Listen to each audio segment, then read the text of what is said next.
Terima kasih Datuk Sri Anwar Ibrahim, opposition leader at the Malaysian Parliament and convener of the World Forum for Muslim Democrats, Datuk Sri Dr. Wan Azizah Wan Ismail, President of the People's Justice Party, Mr. Jiro Hanyu, Chairman of the Sasakawa Peace Foundation, Dr. Takashi Shiraishi, President of the National Graduate Institute for Policy Studies, honored guests, ladies and gentlemen, Assalamu alaikum warahmatullahi ta'ala wabarakatuh, dan salam sejahtera.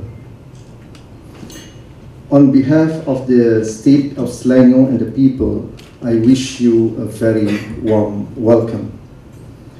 The World Forum for Muslim Democrats, as conceived and convened by the Right Honourable Datuk Sri Anwar Ibrahim, is indeed a landmark achievement. This conference is the first ever international conference on Islam and democracy to be held not just in the state but also in Malaysia. However, it is a sad commentary on the state of democracy and the rule of law in Malaysia that at a time when such a forum is being convened, Datuk Sri Anwar Ibrahim is again being politically persecuted by the Malaysian authorities. This second persecution is part and parcel of a despicable conspiracy to assassinate Datuk Sri Anwar's character and destroy his political career as a genuine democrat and as a champion for reform and justice. It is obvious that the voices of condemnation, both at home and abroad, are falling on the deaf ears on the current regime, a government that is hell-bent on putting Anwar behind bars again.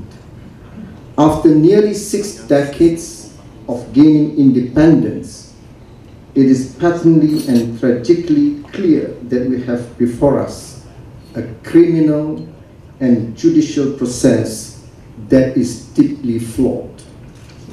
It is flawed not because of some inherent deficiency, weakness, or incompetence of the judges. It is flawed because of the abuse of the powers that be and their morbid fear of losing power. Consequently, the nation itself is on trial. Sending Anwar Ibrahim to jail once again is as good as sending justice to the gallows. This relentless persecution of Anwar Ibrahim shows that the struggle for democracy in a country like Malaysia is fraught with inherent dangers. Anwar Ibrahim's courage and fortitude in returning to Malaysia rather than choosing the life of a political exile is a source of inspiration to all who cherish democracy, freedom, and justice. Tonight's dinner has brought together a gathering of eminent Muslim leaders and intellectuals, as well as some prominent leaders and lawmakers from other faiths, as mentioned by the President. This approach rightly underscores the importance of an inclusive paradigm in the discourse on democracy and Islam. Too often, we come across initiatives that appear to address issues on a piecemeal basis, without looking at them holistically or taking into account the cultural and religious diversity of the societies that we live in. In fact, this failure to look beyond one's confines has in many ways resulted in a culture of intolerance and bigotry.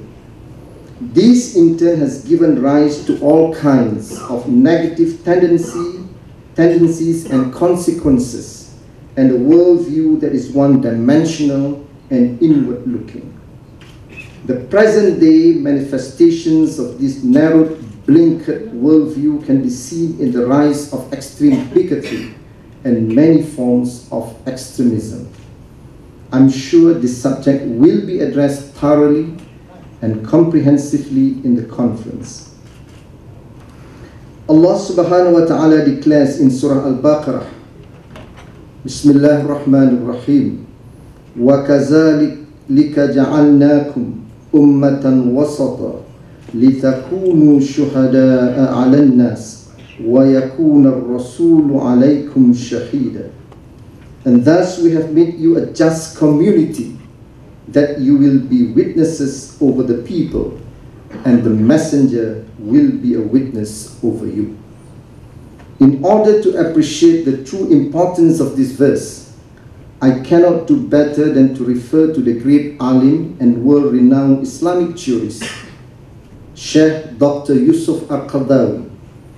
As far back as 1981, interpreting the above quoted verse, he said, quote, "The Muslim ummah is a nation of justice and moderation. It witnesses every deviation from the serata al-mustaqim, that is the straight path in this life and in the hereafter. Justice and moderation, these are indeed key concepts that are more than ever before crucial for the Muslim ummah. With extremist groups springing up like mushrooms, the ummah is being confronted with a direct challenge to their worldview. The failure to condemn these extremists and violent and destructive groups by some Muslim leaders casts a dark shadow on their true positions. In remaining silent to the atrocities committed by the likes of IS and Boko Haram, they become complicit by omission. The paramount importance of these twin imperatives, justice and moderation, is therefore lost on them. These issues are not just pertinent as subjects of discourse at high-level conferences like this, but are matters which have a direct impact on the people.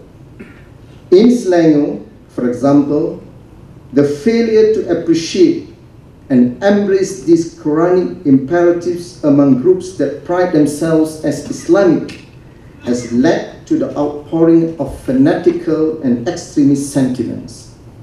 These sentiments are then given wide media coverage by the mainstream media controlled by those in power.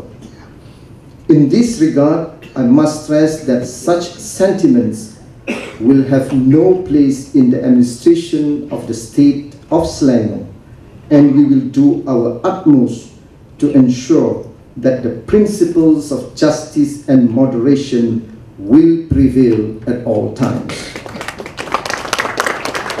I'm pleased that this sentiment is shared by the newly installed Archbishop of Kuala Lumpur, Most Reverend Julian Liao Bengkit. I noted with high regard his pledge to heal and build the nation, and his view that a fresh narrative for the nation would include mutual respect, interdependence, and cooperation. Of late, our beloved nation has witnessed a rising tide of intolerance and communal animosity fueled by irresponsible quarters serving the interests of their own agenda. As the state of Selangor is in many ways a microcosm of Malaysia, and with the distribution of the various ethnic and religious groups in the community, these developments and the manner in which the authorities respond therefore affect the nation as a whole. This conference of world Muslim democrats cannot be more opportune, coming at such a point in history where the term Islamic State has become a byword, and even Islam itself has taken so much negative connotation. Hence, it is earnestly hoped that the views articulated on matters pertaining to these labels, as well as democracy and Islam, will help clear the confusion and misperceptions and contribute positively towards the furtherance of justice and moderation. Last but not least, I would like to express my sincere appreciation to Mr. Cr.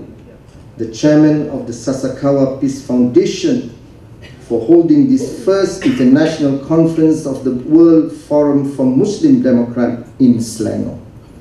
It is indeed fitting for a Japanese foundation to support the efforts to bring together Muslim Democrats as well as Democrats of other faiths to deliberate on the challenges at hand. As the first non-Western democracy, Japan will no doubt play a pivotal role in the dynamics of engagement with Muslim Democrats economically, politically, and diplomatically. Despite the difficulties and setbacks currently faced by Muslim Democrats in the Arab world and the formidable challenges ahead for the ummah, I believe the march for democracy in the Muslim world will gain from strength to strength.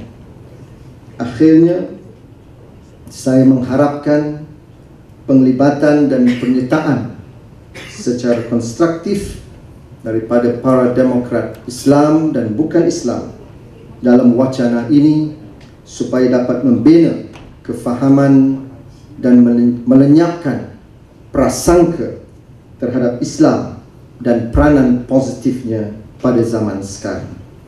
Adalah diharapkan wacana ini juga akan menjadi wahana kepada pelaksanaan tahaluf siasi di negara ini.